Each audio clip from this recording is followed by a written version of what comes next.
Hello, viewers. Welcome for another drive along home, some blah blah blah blah review. And we have a slightly different camera setup, so we'll see how it goes. Hopefully, it doesn't move, but we'll see. We're still really working on that. testing it out. So, PSA out of the way. We had two options of movies this weekend. We figured Indiana Jones or go see Wes Anderson's Asteroid City. And that's what we did. And, well, that was great. I loved it. I did. I loved it. It was great. It was a great classic Wes Anderson movie. If you love any of his other stuff, this should be just as good as any of the others. and the camera is tilting, but keep going. All right. So basically, as far as the movies go, I am a big Wes Anderson fan. I'm not a diehard. I'm not. Yeah, not. I'm not diehard. like one of those that knows like all the lines for all of his movies and all that thing. But I do really enjoy his movies, and we are really testing our camera, or the new setup anyway. You can't get it any tighter. So hopefully we're done with a lot of the bouncies. Anyway. Yeah. But anyway. Bouncies. So, no, I agree. We like. You've seen almost all of them now, I think. To a degree. There's a couple that I still have not made it all the way through, which unfortunately are the two animated ones. The Fantastic Mr. Fox, I think is what it's called. I've seen bits and then of that the Isle of Dogs. We watched Isle of Dogs. I don't remember it.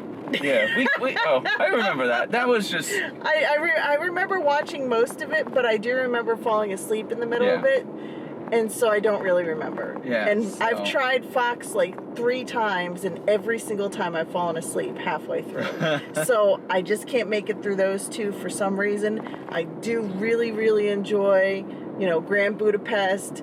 We have fallen in love. That was our first foray and our favorite. I still think that's his best. That's still my favorite of the movies I've seen. There's a road thing going on here, but this one was very enjoyable. I'd almost say like his bizarre, weird comedy was very much there. Yes, I did enjoy this one. And I enjoyed that a lot, just because there's just a whole bunch of, those odd things. You're like, should I laugh? I think I should laugh, but this was funny instead. And then there was other bits where in Act 3 where it's just like continues relentlessly or whatever. I just thought that was so funny. There was definitely a lot of great moments. I liked this one in the sense that it had a lot of those, fourth wall breaks.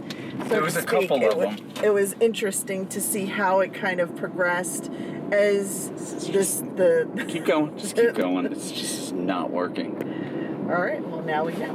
But anyway, there was a lot of great parts to it in the sense that, the way it was kind of set up and how the storyline was supposed to progress, having been in the theater, kind of knowing how things like this kind of go a little bit.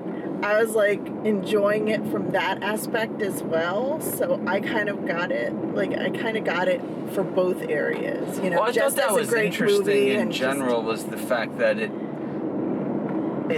almost told 2 stories. It told the story of the story of sorts. Where it was telling you how little tidbits of the background of the play while you're watching the play.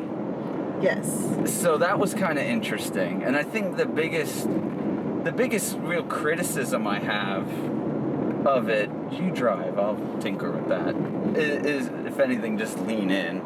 But so I'd say my biggest criticism is just that, mild spoiler, like the main character, I don't know if I got it.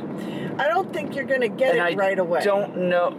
So that was kind of my thing, was that I was just like, I don't know if I fully get what is supposed to happen, and I feel that was a little bit of an issue, and I would say that's one of the things I really love about Zissou is just the fact that the overall arc is simple enough for, anybody to kind of get. Twits like me to figure out. Yeah, I mean, Zissou really had a beautiful emotional moment at the end that you had no idea was creeping up on you.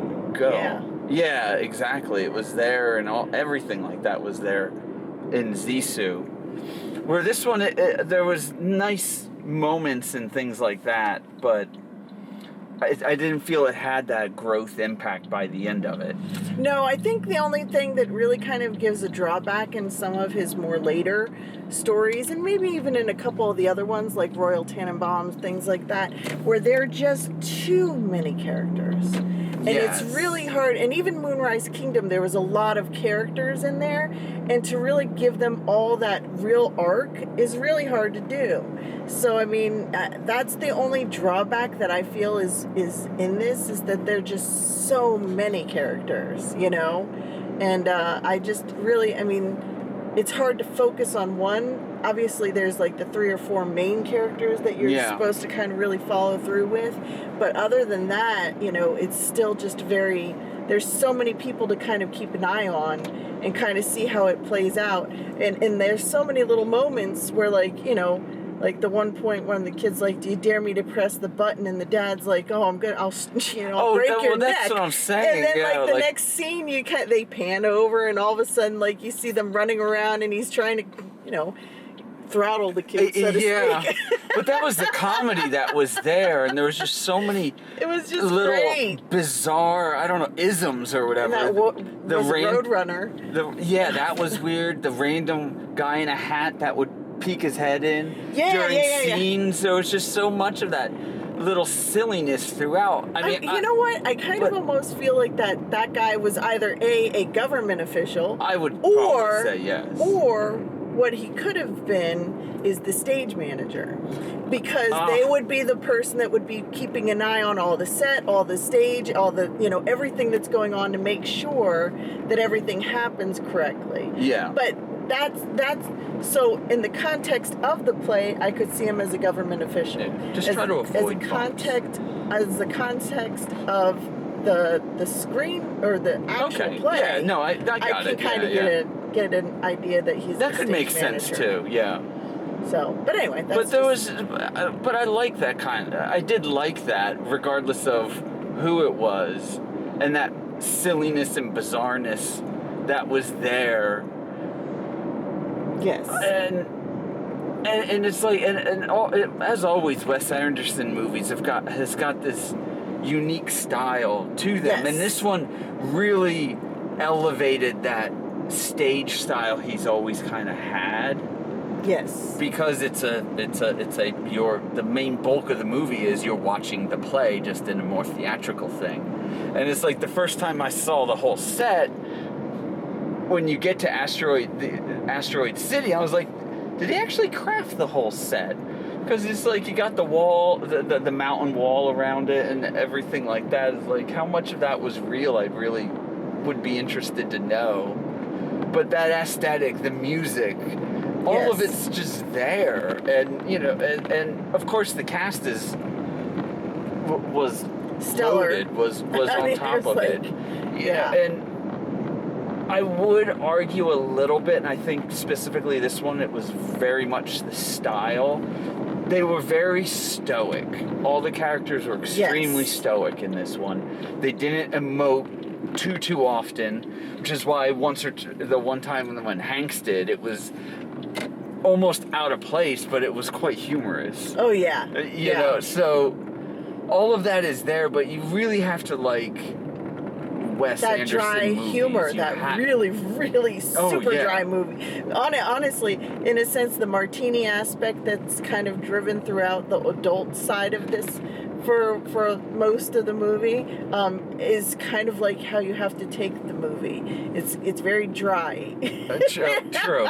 Yeah. And that's all you get. And it was. And there was points where it's just, you know, I would almost say some of the randomness got a little distracting every now and again, just because you're sitting there watching the scene and just something random happens, like the aforementioned CIA stage manager guy, and you're just watching the scene and listening, and all of a sudden that guy pops in, and you're just like, he's like, all of a sudden he's like, And then moves out. Yes. And you're just like, what WTF? And there was a bunch of those moments, but at the same point, I did enjoy those moments, and they were quite funny. Yes. And I did enjoy it. So, and like I said, it's hard, for me, it's a little hard to gauge the acting. Yes. On it because they are so stoic. They are so stoic really and stiff, and they're kind of, a lot of times they're doing their scene and they're just in their spot. Like a number of the scenes with, I don't remember was it Augie's actor, but his character and Scarlett Johansson are having this conversation. Something? Yeah, I don't know. I can't remember. But through the windows, and they're just there in the same position. Like, she's sitting there in the window in a position, and he's just sitting there. And they don't do too much. They're just there. I can't believe I can't remember. So it's unfortunate. I want to say it's unfortunate, but I think it lent to the way that this was being presented. And I know it's not, that would not be it wouldn't go over well with everybody. But I didn't mind it. But I would say maybe that's a little bit of a criticism, as well as the meaning of it might have been deeper than I could immediately perceived. Yeah.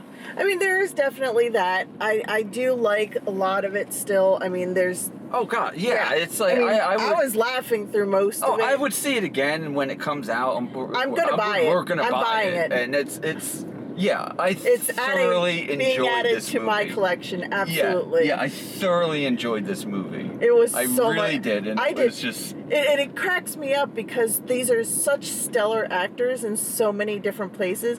And, I mean, just watching Timothy Chalamet or whatever... Was that Timothy as... Yes.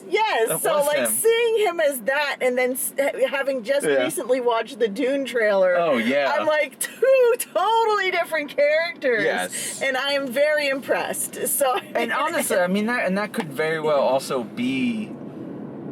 The draw to Wes Anderson. The positive of the acting is just the fact that they were so locked in the way they were, and it worked. And like you said, it's so dry. You know, it's like Scarlett Johansson. You know, again, she was just so melodramatic in everything. But that was also her character. Because she was an actress. And it was good because it did have... You know, growth. There was some character growths and arcs and such. It's buried, but it's there, and it was good seeing, you know, the son and the daughter, you know, that their little blooming relationship. And there's just those subtleties when they had that conversation. The smart kids were having the game in the beginning, and they said it would go on forever, and later it cuts back, and they're having that. But then Tilda Swinton's character comes in. Like Dr. Hickelstock or she comes in, she pulls off Chalamet, and as they go into the tent, you can still hear the kids talking, having that discussion, that game going on in the background, and it's just those fun little nuances and subtle details. It's like that's part of the fun of Wes Anderson's movies and how he creates these things. Yes, there's not to like put that pun to like thought process, but I mean there are definitely so many layers to his movies that you literally like this first run of watching it, I loved it. Can't wait to see it again. Yeah. But I'm more can't wait to see it again just so I can get to the next layer. And then I can really watch it the next time and then go see the next layer. And I mean, it's just fun peeling them all back and discovering something new every time. Yeah. Because even still, I mean, even with Zissou sometimes we go back and watch it and it's like, wow, that was really good. Or like, I didn't notice that before and things like that. That's why I like watching him again. I would really argue that like Zissou is probably one of the best entry points for Wes Anderson. Yes. Because the nature of that story is very straightforward. But also I think because he's on the boat and various things like that, he can't quite go full on his overall look all the time. Yes. But he still does, which is great. But I don't want to get into like the weeds of Zissou, but for Asteroid City, if you're looking for something different, you're looking for an artistic Yes. movie, and you're up for some dry humor as well. Yes. I mean, and all absolutely this go see star it. spotting, so to speak. Oh, as yeah, you go yeah. watch the whole Oh yeah, thing, you're waiting know? for that casted member to show up, and we're like, okay, and it's like the one I was like, is that on Margot Robbie? Is a photograph? Yeah. So if you want to know if she's in it more than that, go see it. I absolutely. Yes, go see it. It's fun. Just know what you're getting into because it's not your normal movie. It's not. But No. it's good. It's very good. Go see it. Yes. Check it out. All right. Thanks for riding along. Yeah. We're home. And we'll catch you at the next one. Yeah. Bye. Bye.